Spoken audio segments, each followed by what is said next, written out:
SBET stock analysis, is this the right time to buy? I'm gonna answer everything around that in this short and brief 1 minute video, so watch till the end. Briefly overlooking Sharplink gaming. Honestly, it's kind of crashed. Like Friday was no different, 1.5% down. Like when before it really pumped up, I was here looking to take it further up.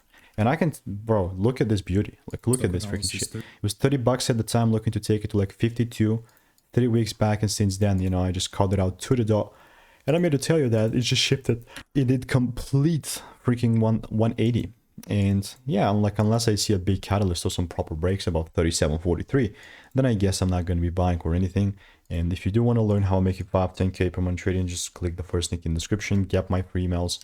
And yeah, I'll definitely continue to keep you updated. Like, I mean, like most importantly, with 6 results, there's not lack of coverage on SBET around here. See you in the next one. Goodbye and enjoy. And honestly, like there's really nothing else that I would be adding here. So goodbye and enjoy, and I'll see you in the next one.